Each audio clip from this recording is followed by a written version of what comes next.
morning, everybody. So today we have an upcoming shoot with one of our clients, and we basically have everything set up. I have my wonderful fiance right here standing in to showcase you as a subject how we've lit everything right here. So we have the Sony A7 IV and the Sony FX3 off to the side here, and we have about a 4 light setup in total. I'm gonna go ahead and get the cameras on. So this one's on right here, and then we just have the A7 IV to switch on here.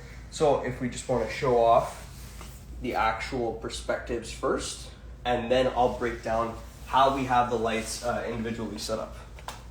Here, you want to give me that? Yep. Yeah. So as you can tell, obviously the iPhone overexposes it. Don't worry, it's not actually overexposed in the image itself. I am going to key it in for when our client does get here, obviously. But we have about a 4 light setup here, obviously all at different wattage and power settings. So we have the Molus X100, the SmallRig RC 120B, the Zhiyun Molish G200, and then our powerhouse, the Amaran 300C. Wonderful light, obviously. All of these great lights. I have the Molish G200, 200 wattage at about maybe 20-30%. The SmallRig RC 120B at about 10% because I'm using it as a spotlight and accent light, and that in addition to the Molus X100 here at about maybe 10%, again, accent light. So we have the key light, the soft fill, and basically this is providing the vast majority of the light that we are actually lighting our subject with, in addition to this offhand light here to basically fill in the majority of those shadows. But I do still want a little bit of shadow and feel pretty powerful in this type of position here. You could additionally hone in and really get into the frame, and this kind of makes you feel like you're dominating the frame because you're filling the vast majority of it, in addition to you're pulling into your viewer, so you're looking straight at them. And I mean, in general, that's a great way of delivering your message. So, I mean, that's the complete breakdown of our setup. If you have any other questions, let us know. But that's pretty much it. I think I've touched on basically everything. Let me get a sip. If you want to let me know any questions, any comments.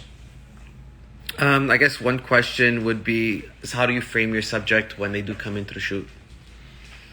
How do I frame my subject when I do come into the shoot? Obviously, with the monitor that I have right here, the Ninja 5 monitor, it makes life pretty simple because it has the grid lines automatically on there. You could set that up on your Sony cameras or any camera in particular that you turn on the rule of thirds, the grid line, and I aim typically to fill the framing in about 60 to 75% with the subject. Obviously, we do crop ins, we do zoom in, so we don't want to fill the entire frame with the subject. Mostly about 3/4, and then I call it good there. Okay. You want to do an example with?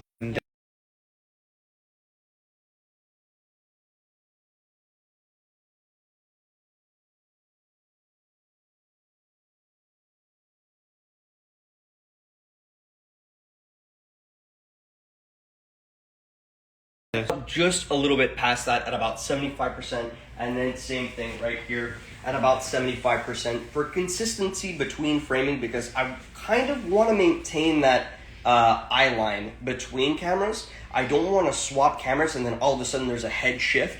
Obviously, there's a shift in framing, your head's not in the exact same position, but I don't want the I don't want the viewer's eyes to have to dart around the screen. If her head comes up to a certain point on the screen, I want it to be consistent between framings. That's pretty much it. So 75%, 75%. Or 60, however much you want to fill up your frame. Okay. That's basically it. Awesome. All right. That's it. All right, guys. Have a good one.